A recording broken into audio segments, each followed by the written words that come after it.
Peguem os seus secadores porque eles precisarão ser utilizados nesse domingo, tá? Começou, gente. Começou a era da secação. Não basta só a gente ganhar, a gente tem que torcer contra os outros também. Inclusive, um dos grandes momentos, às vezes, do nosso dia, não hoje, que a gente acabou de vencer o Internacional, é torcer contra, né? Ano passado, por exemplo, ficava muito mais feliz vendo o Criciúma, Atlético Paranaense, Atlético Mineiro perderem, que era uma constante, do que quando eu vi o Fluminense jogar na maioria das vezes. Eu sou Gabriel Amaral e nesse domingão vamos falar aqui um pouco dos times que você vai precisar secar, dos resultados que precisam ser interessantes, agora sem a brincadeira, mas precisam ser interessantes e que a gente pode focar em relação ao Fluminense. Beleza? Deixa o like aqui embaixo, se inscreve aqui no canal, aquela moralzinha de sempre que você já está acostumado. Passa aqui embaixo também nos comentários para dar a sua opinião sobre o vídeo e, claro, compartilhe esse vídeo com mais gente para os tricolores saberem o que será necessário fazer nesse domingo. Vamos lá, tá? Botafogo e Santos nesse domingo. Eu vou fazer um resuminho da rodada também, falando rapidamente sobre os jogos que aconteceram, mas dentro do contexto. Botafogo e Santos. Aqui, gente, tá muito claro. O Botafogo precisa perder. O Santos precisa ganhar. Apesar de eu achar interessante ter mais disputa, Vitória, tá aqui no bolo brigando e tal. Por quê? Porque a gente não pega o Inter, a gente não pega o Santos, a gente não pega o Vitória mais. Nem o Fortaleza. Então, se esses times estiverem brigando aqui embaixo, tem mais chance, por exemplo, de na próxima rodada, deixa eu dar um exemplo aqui, deixa eu ver aqui se o Inter pega o Atlético Mineiro. Aqui, por exemplo, a rodada 33, Internacional e Bahia. Se o Internacional estiver disputando desesperado para não cair, tende, né, a ter um desempenho melhor. Como, por exemplo, a situação do Santos. O Santos vai entrar pressionado, mas muito mais desesperado e disposto nesse jogo contra o Botafogo no Engenhão, porque sabe que está empatado em pontos com Vitória. Claro que a situação do Santos ficou um pouquinho mais fácil no jogo contra o Botafogo, porque o Vitória perdeu em casa pro Corinthians, mesmo o Yuri Alberto perdendo um gol bizarro, depois de driblar o goleiro, e o Corinthians ficando com um jogador a menos. O Vitória, que até estava contra-atacando bem no jogo, modo venturismo, né? Se não dá para ganhar, empate e leva um ponto. O Corinthians ganhou mais uma. Por sinal, Corinthians, a gente não sabe como tem 39 pontos, né? Mas enfim. E aí, sem a vitória do Vitória, o Santos segue fora do Z4. Tá um pouquinho mais tranquilo pro Santos aqui. Mas, alô Santos, o empatezinho aqui eu já assino, tá? O empatezinho aqui. E por que é tão crucial esse empate aqui? Vamos abrir o simulador. Vocês vão perceber que se a gente bota um empatezinho entre Botafogo e Santos, com a vitória do Fluminense contra o Internacional, e já já vou falar de números para Libertadores, a gente vai perceber que o Fluminense vai ter 44 pontos, o Botafogo vai ter 47. O Bahia, com a derrota dele para o São Paulo, ficou com 49. O Bahia tem campanha péssima fora de casa. E isso acaba ajudando, né, ao torcedor do Fluminense nos jogos que o Bahia joga fora da Fonte Nova, ver, por exemplo, o time que está em quinto ser a 12ª, 13ª melhor campanha só fora de casa, né?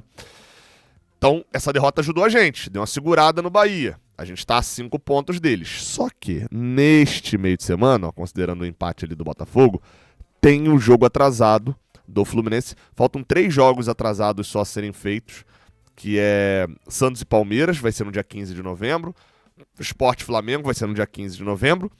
E Fluminense e Ceará, que é nessa quarta agora.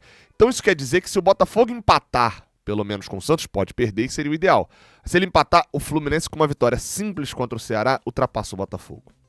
É claro, o campeonato não acabou aqui e tal, beleza. Mas a gente vai estar à frente e vai entrar no G6.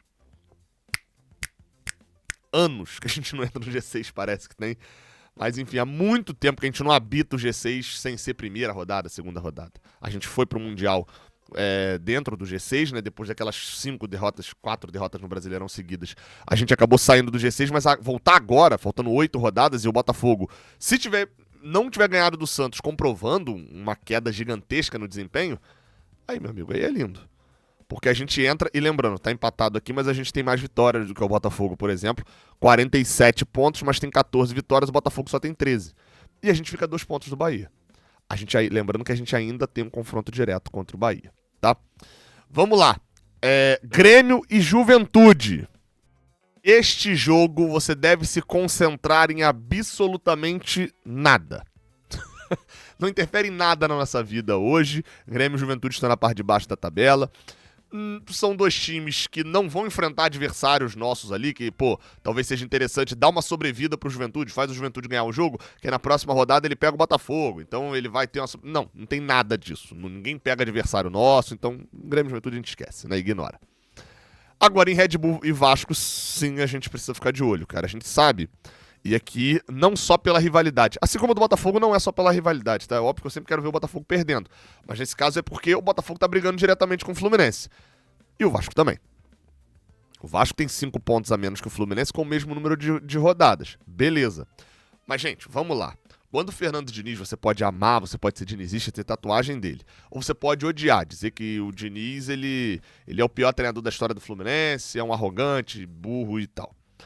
Mas independente de qualquer coisa, acho que mesmo o ruim, o que acha ele péssimo, o que acha ele bom, sabe que uma coisa o Diniz tem de positivo, que é empolgação. O Diniz, ele consegue ter vários resultados iguais em sequência. O padrão dele é esse. É ou uma subida muito grande, ou uma queda muito grande, a gente já viveu os dois aqui.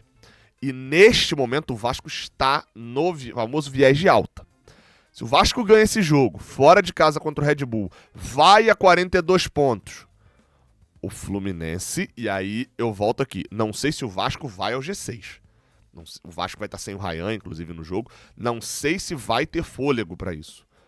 Mas o meu olhar é que eu começo a ficar preocupado com o Vasco com 2 pontos atrás da gente, porque eu não quero ninguém chegando para essa briga e mais, não quero ninguém ameaçando a nossa vaguinha da misericórdia, que é a 7ª posição. Que é, se tudo der errado, o Cruzeiro ganha a Copa do Brasil e a gente tá na Libertadores do ano que vem em 7º. Então, o Red Bull... Gabriel, o Red Bull tem 36 pontos, gente. E o Red Bull deixou de ameaçar. Apesar de não estar numa sequência tão ruim... Cadê a sequência recente do Red Bull? Vem de 2 derrotas, mas vinha ali numa ascensão... Realmente, os últimos 2 jogos do Red Bull foram péssimos. Iria só 39 pontos, não parece ameaçar a vaga do Fluminense. Então, fechados com o Red Bull. Desse miolo de tabela aqui, vale destacar que o Atlético Mineiro venceu o Ceará, tá? Que é o nosso próximo adversário, e segue aquela gangorra, né? Que é o Atlético Mineiro venceu o Ceará. Então ele ultrapassa o Ceará, já tá lá na rabeira do campeonato com 35 pontos. Jogamos agora um mata-mata contra o Ceará, né? O jogo em casa é na quarta, o jogo fora é no domingo. O Ceará foi bem melhor que o Atlético, tá? No jogo.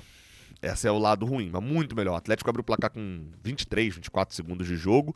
O Ceará depois massacrou o Atlético Mineiro. Não que isso seja muita novidade, mas, enfim, a falta de pontaria pelo menos foi algo positivo pra gente, que vai enfrentar o time do Leão agora. Na minha projeção, tá? Na minha projeção, que é a famosa tabela planejada, a gente tá devendo 2 pontos. A gente ganhou do Internacional, era um jogo que eu até lá atrás, né, lá em setembro, projetei como empate e projetei vitória contra o Vasco. Acabou que o Vasco vinha na sequência bem melhor, o Inter piorou muito nas últimas semanas. Então, enfim, de qualquer maneira, o que eu planejava para o Fluminense chegar a 58 pontos, é isso que é essa tabela aqui do lado, tá? O Fluminense precisa fazer 58 pontos, aonde ele vai ganhar, onde ele vai empatar e aonde ele vai acabar perdendo, porque também não dá para o Fluminense fazer 100 pontos, né? Era essa a minha projeção. A gente, nesse momento, tá devendo 2 pontos do que eu julgava. Porque a gente já passou a fase mais fácil e fez 2 pontos a menos do que eu esperava. Essa projeção é para chegar a 58, porque segundo os cálculos do Instituto de Matemática da UFMG, quem faz 58 pontos tem 80% de chance de estar no G6. Então, é uma chance muito alta, pode ser que não fique, mas eu mirei numa realidade. Hoje, o Fluminense seguir esse fluxo vai fazer 56. Seguir o fluxo vai fazer 56. 56 dá 42% de chance de ficar no G6. Ou seja, se seguir o fluxo, vai ficar na vaguinha da misericórdia. Hoje, a gente tá devendo ponto principalmente por conta do jogo contra o Sport. Esse daqui é o jogo que não dá pra engolir.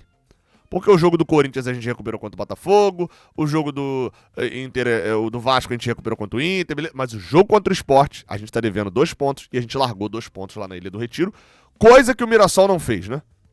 Coisa que o Mirassol não fez. O Mirassol não largou 2 pontos na Ilha do Retiro, não fez um jogo bom, o Sport teve chance de virar, depois teve chance de empatar, mas não empatou. Os 2 gols do Mirassol foram bolas desviadas. No dia que você não joga bem, meu amigo, você tá com 55 pontos por causa disso. Você ganha. O Fluminense foi pra lá e pipocou no último minuto tomando empate. Essa é a diferença dos 2 pontos que estão faltando e não podem dar. O Fluminense não pode dar mais esse mole. Mirassol bateu 55, se eu falei de 58 para ir para Libertadores, de ter 80% de chance de 16, dá para dizer que o Mirassol, em 8 jogos, se ganhar um jogo, já tá na Libertadores. Então, que loucura, né? Que loucura o Mirassol. Mas bem, voltando aqui pro meio pro secação, né? Palmeiras e Cruzeiro. Gente, aqui é dever moral, né? Dever moral e cívico aqui. Né? Não estamos falando da nossa tabela. Não, aqui é dever moral de todo cidadão brasileiro que se preze. Aqui é pra secar o Cruzeiro. Aqui é... Meu amigo, aqui se você não for flamenguista e cruzeirense, talvez, você tá fechado com o Palmeiras e com o Abel Braga... O Abel Pereira no... Ferreira, só tem o Abel Pereira aqui ainda, o Abel Ferreira no Allianz Parque. O Flamengo perdeu do Fortaleza, o Fortaleza que eu já chamei de morto na última rodada. Virou zumbi, né, que tá começando pelo menos a atacar alguns. Passou o Juventude, tá com 27 pontos, ainda remotíssimas chances de não cair, mas pode. 2 contra-ataques bons no início do jogo, mas enfim, não sei se isso vai funcionar com tantos times, né? Depois um massacre do Flamengo, mas não saiu gol.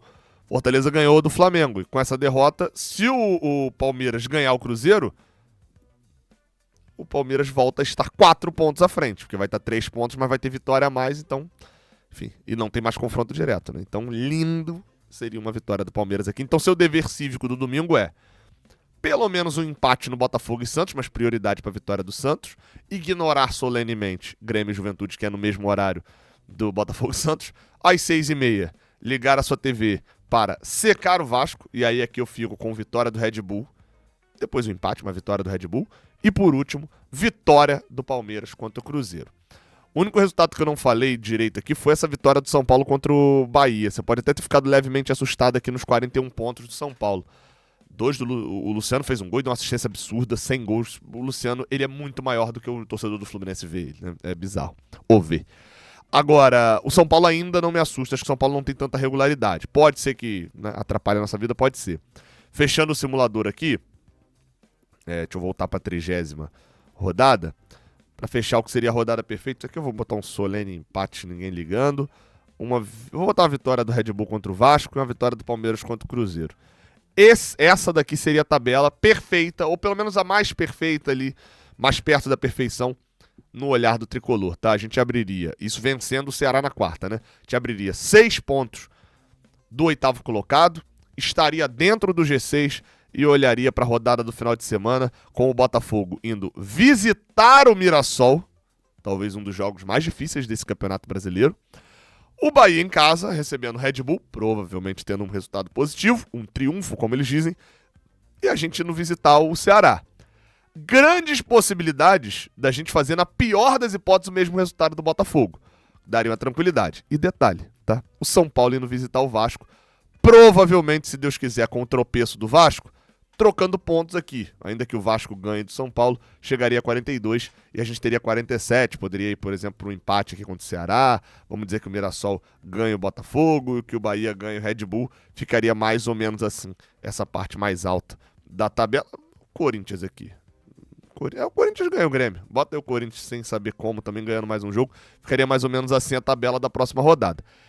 É só uma simulação, mas o secador, aquele Arno, tem que estar ativado nesse domingo. Tamo junto! Um abraço, se inscreve e comenta aqui embaixo também se de repente você discorda de alguma análise e tal. É isso, valeu!